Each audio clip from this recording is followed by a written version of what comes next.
Literature class, I would like to explain the poem Crossing the Bar, written by Alfred Tennyson. Crossing the Bar is an elegy means mournful poem, or the poem which is related to our day.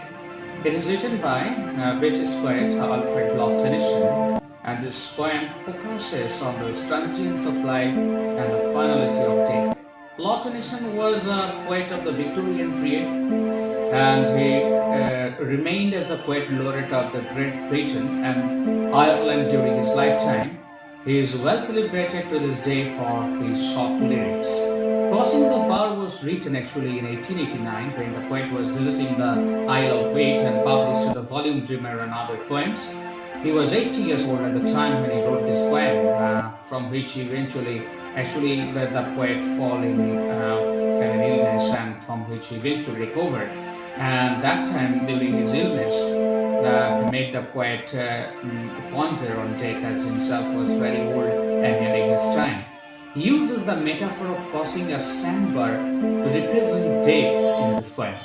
He died 3 years later, and although he wrote a few more poems, but he requested that all of his poetry volumes be ended with this poem. Thus the poem Crossing the Bar is an important one and can be seen as Alfred Lord Tennyson's choice of his final words. Now we are going to discuss the entire poem, stanza wise. Sunset and evening star and one clear call for me. The poem begins with the speaker describing the atmosphere. He says it is sunset and the evening star can be seen in the sky. Someone is calling the speaker, and it is a clear, unmistakable call. It is the call of death. The speaker believes that his death is close. That's why it is interesting to note here the imagery the poet presents before us at the start of this poem. Sunset and evening star represent the end of the day. Just as the day is about to end, the speaker says that his life is drawing to an end as well. So the sunset and evening star represent the end of the day. You have to just understand the imagery here that is related to our end of life, that is death. And the next two lines, and may there be no mourning of the bar when I put out to sea. Here the poet uses his famous metaphor. Metaphor means the implied similes, which is directly connected to comparison of. It is the crossing the bar. Here the metaphor is crossing the bar, describing death as an act of passing beyond life. The word bar here means a sandbar. A sandbar is a geographical structure which forms around the mouth of a river or extends from a speed by slow deposition of sediments carried by the current over millions of years. The structure forms a kind of barrier between the water inside, the river water, and outside, that means outside the open sea. The poet uses this sandbar as a symbol of death, with the water inside representing his life and the water beyond representing the afterlife. And he wants to put out to sea without the mooning of the bar. That means the poet wishes his death to be without pain and without mourning. That means nobody should shed tears after his death. That is the poet's appeals. And the next second stanzas, but such a tide as moving seems asleep, too full for sound and form. To the poet Alfred Lord Tennyson compares his impending death to crossing the bar.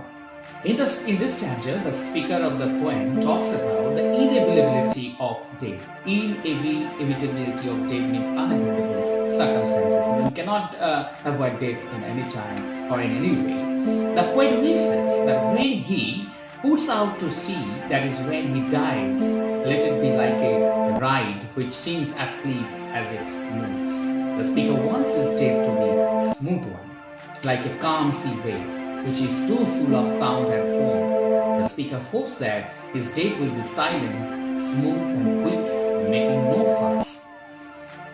When that which drew from out the boundless deep turns again home, In these subsequent lines, the poet uses the examples of the river and the sea to express the kind of date he wishes to himself. Water from the sea evaporates and turns into clouds.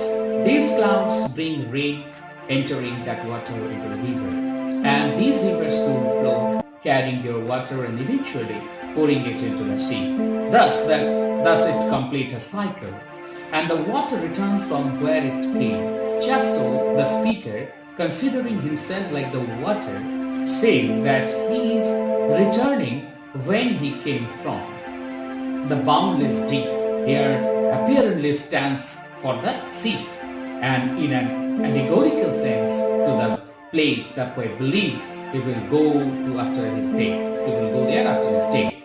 Here we should notice that this stanza is a strict continuation of the idea introduced in the first stanza. The last lines of the first stanzas together with this one makes up the meaning of the verse. And in the third stanza, twilight and evening veil, and after that the dark. In the third stanza, the poet again resorts to describing the atmosphere to convey his inner feelings. It was sunset and when the speaker started the poem, but now it is twilight and the sun has already gone down the horizon and dark is setting, or the evening is approaching on the earth. The speaker can hear the evening bell tolling. It is the direction, it is the indication that the night is approaching. Then after a while it gets dark, it is night. The poet uses twilight to show us the state of his life. Just as the day has ended, his life too about to end. Yet twilight stands for sadness, darkness, and grief portrays the speaker's miserable state before his day. That means when people are going to die, actually he understood or understands what is his condition.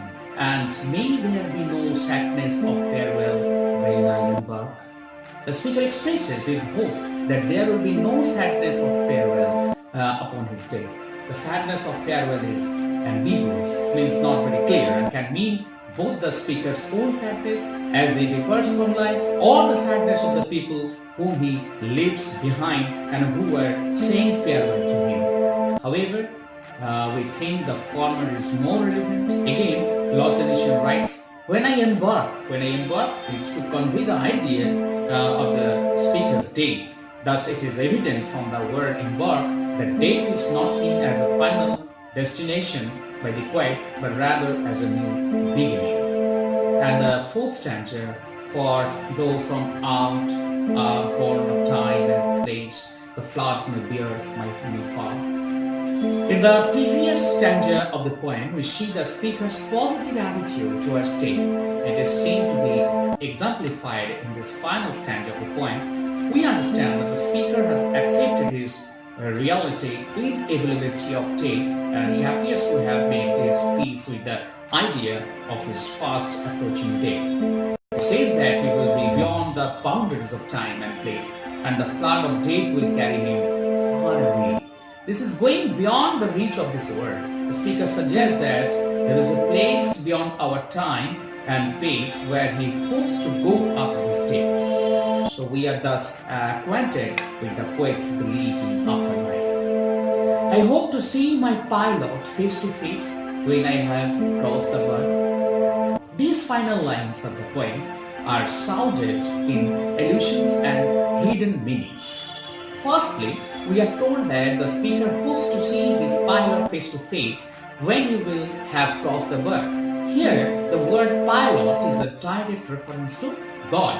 Lord Tennyson had peculiar views on religion. On one hand, he disapproved of Christianity, while on the other, we see wide use of religious things and ideas in his work. Since God is considered to drive the world and all living things, we see the pilot, a reference of the divine world in the poem.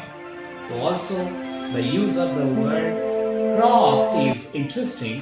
While it might simply be a word to suggest crossing the bar, it is speculated that it might be a reference to Christ, Jesus Christ, as crossed is similar in sound in both Christ and cross. So if so, then we find another allusion from the poet to a region, and that is afterlife. The poem thus ends on a positive note, with the poet both accepting the finality of death and hoping to meet God in the afterlife. So thank you very much for this videos and for your kind attention. Thank you so much.